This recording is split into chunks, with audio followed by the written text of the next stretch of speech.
Well, good morning, everyone. It is a quiet Sunday morning on the farm. The chickens are up. As you can see, little Astrid here has found her a piece of horse hoof from when the farrier was out yesterday. So she is enjoying the cool weather and a nasty ass horse hoof.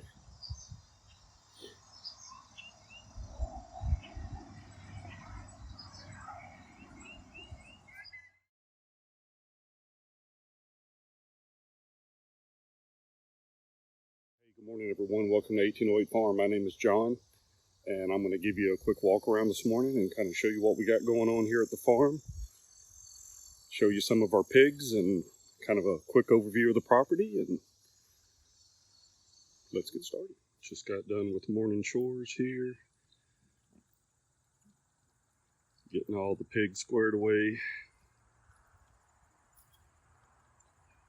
Miss Hazelnut here and this boar are currently a breeding pair. They were just introduced yesterday and are getting along just fine.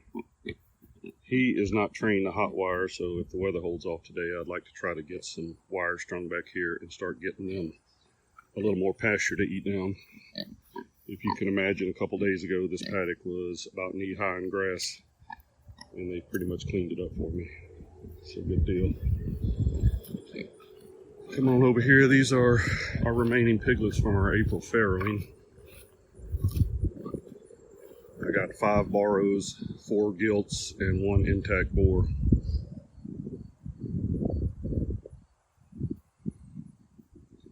They're going through that phase where they don't want us messing with them, so they'll run away if I get too close to them. But they'll get past that, and they'll get to the point to where they love belly rubs and everything else. Weather's changing around the farm. It's been really hot and humid, and today it's probably in the low 70s. We got a breeze coming out of the north. It's a little bit humid, but it's a nice break from what we have been getting. These guys get a little bit bigger, and I'll get them separated out and get them out with the rest of the herd. There's some good looking pigs in here though. I say we got one that might be show quality. If you're looking for a perfect standard Kunekune, we don't breed for show quality. The ones with ear tags or barrows, they're going to go to freezer camp one of these days. But some of these are some sizable piglets. Would be good for homesteading pigs. These are my sows over here. This one is yet to be bred, but she will be getting bred here come December. I currently have 7 sows in here. Pardon me for the sniffles here, but changing weather comes all the amazing allergy bits that brings in.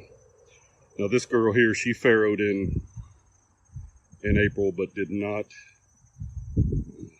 have the mothering instincts that we really wanted. So we took the piglets off of her and put them with another sow that had farrowed, and she is now back in pig, and we're going to see if she does a little better this time. This big this big sow right here in the middle, she's in pig as well. So she's going to be a 4th or 5th time mom. This is actually one of her babies from a couple litters ago. But yeah, these are my sows. Sailor girl here, she's blowing her coat. It's starting to come back a little bit. She looks a little funny, but not as funny as she did probably a week and a half ago. They got a good sized paddock here, letting them eat it down. There's a lot of Osage in here, which will start dropping Osage fruits here before too long, and they will thoroughly enjoy themselves cleaning all of that up. I got them trained to 2 strands of poly wire, which does pretty well. And this is my boar paddock here.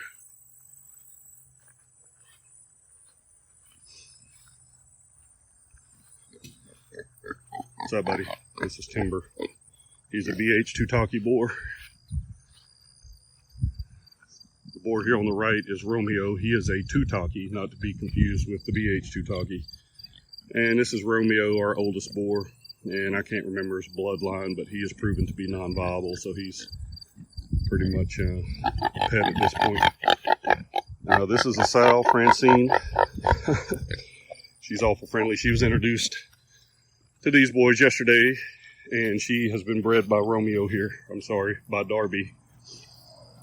So she is hopefully going to be in pig here, and we'll produce some babies in early December. So here's the farm.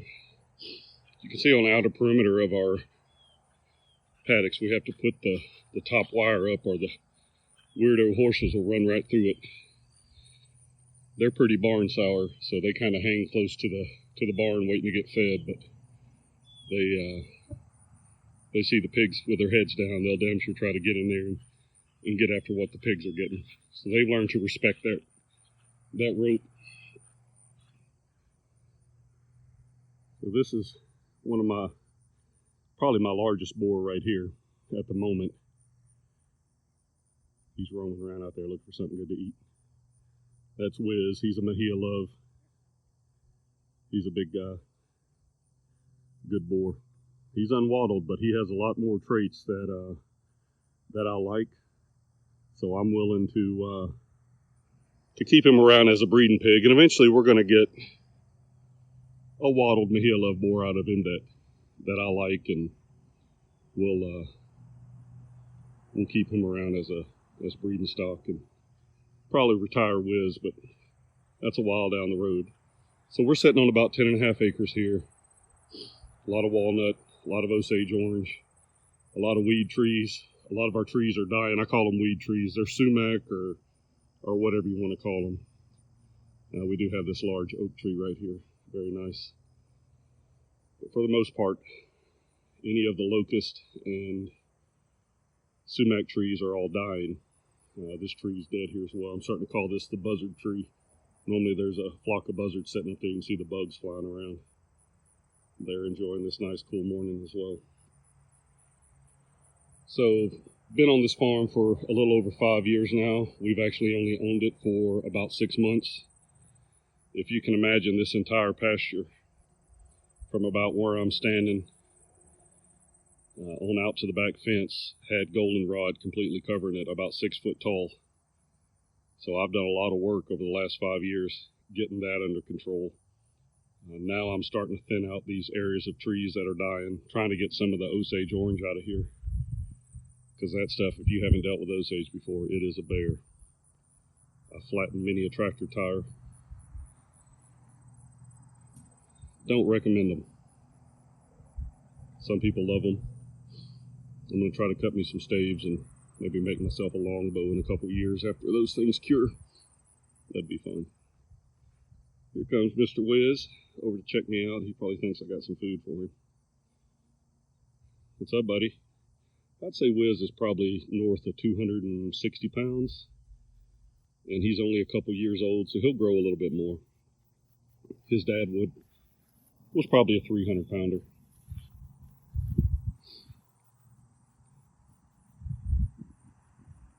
He's a good pig, though. You can put your hands all over him. He's very gentle. See if he gets on this hot wire here. He's pawing at the ground. He knows that sow's in there that's in heat. I actually started her off with him. Actually, that's the sow right there. I actually started her off with him yesterday, so he bred her yesterday morning. And then she was not familiar with hot wire and slipped under that wire and got over there with Darby, and then he bred her. So we've just kind of left them as is at this point, which is fine. Either one could have bred her. We debated just putting her in with the boars and letting it run its course, but Mother Nature knows best. But you can see a little behavior here from a boar when he's wanting to get out of sow. He respects that hot wire at this point. Let's see if he touches it.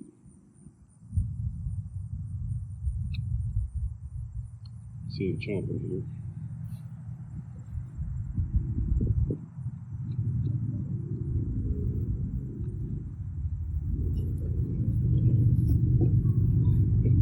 Talk to her, buddy.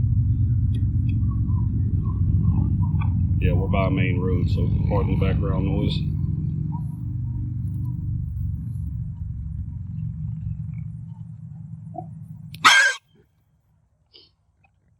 Francine just got a sample of that wire.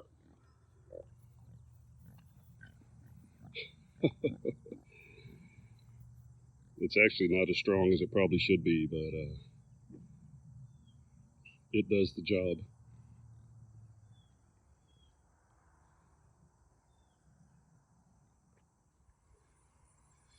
He's on the hunt now. He's looking for a place to get in. I can pull a post and lift that wire. He still won't go near it. Once you get pigs trained to this hot wire, you know, it can be a blessing and a curse, especially when you want to move pigs. They will not cross that boundary where that wire was at. Even if you completely take it down, roll it up, move it. I've had sows that'll take them a good week and a half before they'll cross that boundary. And normally you gotta give them a little help to know that that wire is no longer there and hot. But once they know where it's at, usually they will not go past that spot. Which is good if my hot wire ever goes down, because it is a solar charger. And it's probably been running for 5 years. Maybe a little longer than that, 6 years. I've had Coonies for about 6 years now. So I'm probably going to need a new battery for that puppy at some point. But for now, it's doing its job. I'd have to go look at the brand. It's something I picked up at Rural King.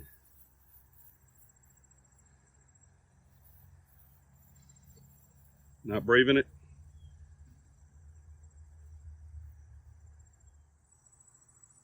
So this is a new temporary fence that I've put in to separate the critters from basically getting out into the wild world. Now the sow paddock ties into it down there towards the bottom. Eventually this will be woven wire fence, and I'll put a gate in down there that'll allow me to get in out of the lower part of the pasture. But this part of the property will flood. I know it's probably not as noticeable here on camera, but we're on a pretty decent slope here. You know, it's all southern facing slope, which is good, but this bottom down here will actually flood coming out of the farmer's field next door in our field. Collects down in this little valley and runs out over there across our drive, back over behind those buildings and into Narrow Passage Creek, which a portion of that runs through our property. Our spring house is over there. And that's where we get our water from still. The house was built circa 1808. I'll try to slip around here and get a little video of it. It needs a lot of love, but that's something we're working on.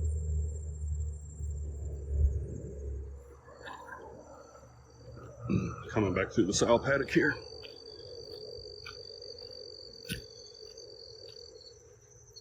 And there's our babies. So as you can see, we got an array of shelters here. This is something that was thrown together quickly out of some scraps that were laying around the farm, but I've had sows farrowing that a couple times now. You really don't have to get too fancy. I've started making these little huts. They work out pretty well. I got a couple different sizes of them here. I'll walk around and show you. I had 4 sows farrow in April, and every one of them farrowed in one of these huts. So worked out pretty good. As you can tell, I got some work to do to this one. They are a little hard on the metal. Now the one I have out in the boar paddock, one up there, is about twice the size as this one. This is about 4 foot long. Actually, maybe about 6 foot long, 4 foot wide. The one up there is 8 foot long. But I have wood siding coming up the first part where I have metal here. And a lot of this boils down to cost. These are real easy to put together. Those over there I made a little bit smaller. Experimenting with the feeder there with the piglets. I'm not sure I'm happy with how that's going, especially with the Kunekunes. If I was raising feeder pigs or something like that, it'd be a little bit different, but I'm not sure that's how I want these guys eating. Juliet, she's got horrible front feet, but we always put her with a boar to counteract that. And Wiz is actually one of her piglets as well, from one of her first litters. But she was a couple years old before she got bred, and there's a whole story behind that when it comes to Romeo not being viable and the first boar I had on the farm.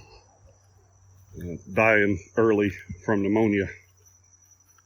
I've only lost 2 pigs to pneumonia in 6 years, and it's something you really got to watch for, because it'll kill a pig quick. But that's something we can discuss further in another video. So we get a lot of questions about how we manage our pigs, how we raise them. I got a big spider web here. If you can see that spider, I'd rather not walk through that and be wearing that for the rest of the day. Swing you over there. Sorry, buddy, you'll have to build that back. So it's really the 2 strands of hot wire. I do have the barrows up in the barnyard with the horses. So they are trained to the hot wire as well. If I put them inside of it, they stay inside. If I put them on the outside, they stay out of it. Keeping them up with the horses is good. My old horses are showing their age, and they dribble a lot of food on the ground, so the pigs keep that cleaned up. So this is pretty much a whole stand of Osage right here. If you're not familiar with Osage orange, it'll drop a crazy looking fruit that apparently is edible to people. To me, it looks like a big green brain, so I have not tried one. I have not felt the desire to try one. Right down through here, I have a bunch of walnuts. Pigs will eat those as well, especially once they dry up and the husk falls off. They like crunching them. That's a huge Osage tree right over there. So having the pigs out certain times of the year, they'll clean all that up and make my life a little easier. So this down here was pasture, and I've taken the old fence down because it was in really rough shape. So we're thinking about what we're going to do with this, if we're going to put it back into pasture. It would be nice to have some pigs down here at certain times of the year, but if I want to do that, I can just mark it off with some hot wire and put them in and let them do what the pigs do. They are a great grazing pig. I should have showed you while I was up there. The only place they're going to root is in their wallow. So they're a pig, you know, they don't sweat, they want to wallow. But other than that, unless they find something really good, they're going to leave it alone as far as the rooting goes. So here's the house, farmhouse. Once again, it was built in 1808. It's an old house. I mean, what can I say? It's not overly difficult to cool in the summer. We're doing it with a couple window units. It's hard as hell to heat in the winter. It needs all new windows and doors. So far the roof is okay, but it needs a little bit of work. I'll probably give a better tour of the house. Here, some of the sumac trees right here that are coming down soon. A bunch of goldenrod up there. That little hillside right there has been a nightmare to try to manage and maintain, and I put pigs on it and they'll clean it up a little bit, but some of this fence removal and stuff is just going to help me maintain that pasture. I'm sorry, that part of the pasture, because eventually I think that'll go back in the fence as well. We just got to watch. We got a septic drain field right here that we need to keep the pigs out of. If they ever got into that, they would probably absolutely destroy it. So yeah, it's a nice piece of property. It's hard to maintain at times, especially when it's wet and slick. Like I said, that's a pretty steep hill, but we've learned to manage and it works out pretty well. I'll walk over here and show you the creek. So we were standing back over there a few minutes ago, and we're across the way here in the drive. So the water that runs down off of our slope and the farmer next door meets along this stand of trees.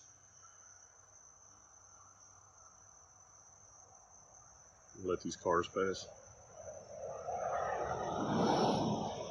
Meets along these stand of trees, and it comes down through a big culvert here under our drive. It comes across and dumps into narrow passage creek here. And I really enjoy having this creek on the property. It's never dried up in the 5 years that I've been here, and it never freezes. So our spring house is just up around the bend there. And if you go a little further up, that's not on our property, there's a large spring house there that fills water trucks almost all day long. We still have a lot of farms and families around the area that still get their water out of a cistern, and the water trucks fill those up on a pretty regular basis. They'll also fill swimming pools and this, that, and the other. See the canopy for my tractor up there. I had to take that off. I was doing some barn work. So that basement, which is the winter kitchen for the old house, is now my quote-unquote workshop. I'm not going to give you a tour of that right now because it is an absolute disaster. But down the road. So yeah, there it is. Let me walk up and I'll show you the garden. So here's a view of the side of the house. The deck. Our garden's up there. We'll walk up there in just a sec. Showing you more parts of the farm here. The creek is over that hill. And way down yonder is the little field we were just standing in. Back over there in that corner. So from the street up the drive is, I don't know, it's a haul. 200 something steps. The reason I know that is because I used to count them walking back and forth, because getting up and down that hill is a workout. But that's the drive we have to maintain. I have a nice land plane for my Kubota that helps me do it. It's been a good purchase. Highly recommended. That's something I'm sure I'll show down the road, because we've had some rains here recently that have cut some ruts in my drive. Let's come up here and look at the garden. We have a greenhouse there, nothing fancy. Something I got off a marketplace for real cheap. We eventually want to build a greenhouse that's a little bigger. Our garden here, it's done okay this year. It's not not producing how we wanted. Some years it's great, some years it's not. Now these raised beds I made out of some Trex decking that a friend of ours replaced their deck and was going to send all this to the landfill. So we repurposed it. It's worked out pretty good. Huge comfrey volunteer right here. I've been taking root cuttings off of this and putting comfrey around the farm and other places. Sunflowers are coming in. Got a nice little lavender field coming in over here. We struggled a little bit with potatoes in the grow bags. We did pull some earlies the other day, and that worked out pretty good. And we got some cantaloupes here that are actually doing a lot better than we anticipated. The old outhouse, obviously not still in use. We had a bunch of volunteer pumpkins coming in, but I pulled up a bunch of them yesterday and fed them to the pigs. So we kind of made the loop. These are what I would call our farrowing pens. I can use them for breeding pens. Farrowing in those huts was not a bad idea. It's probably not how we're going to do it going forward. I'm going to make a couple farrowing pens, farrowing stalls up in the barn, and I think we'll farrow there, and then after a couple days we'll move the sow and piglets down to these pens and let them go until they're ready to wean. I have some sows that'll wean at 5 weeks and some that are more than content to allow their pigs to nurse until we take them off. So all the pigs are different. I could talk more about farrowing and things along those lines down the road. But yeah, there it is. Morning chores are done. Hello, Mr. Truck. The property line is probably about 50 feet behind that pickup there. It's just over the hill. The old barn foundation. So there was a huge bank barn here at one time. Farm being from 1808 when Sheridan came through the valley, the Shenandoah Valley here in Virginia, burning down farms during the Civil War. The barn that sat on that foundation was burnt down. It was rebuilt, used until it became in disrepair, and then I think sometime in the mid-80s that little barn was built and the footprint of it. So a little bit of history there. So the Shenandoah Valley has a pretty strong Civil War heritage. All right, so that's going to wrap this one up from the farm. I appreciate y'all joining us. If you have any questions about kunekunes, please reach out to us. We're not experts, but we're more than happy to tell you everything we know. If you know something about kunekunes we don't, then we're more than willing to learn. And we are constantly interacting with other farms. We have visitors to our farm quite often, just wanting to learn. Lots of folks are interested in getting into kunekunes. And we can talk in another video about, things to look for if you're going to buy a pig, pricing, and things along those lines. So, like I said, thanks for joining us, and we'll see you next time.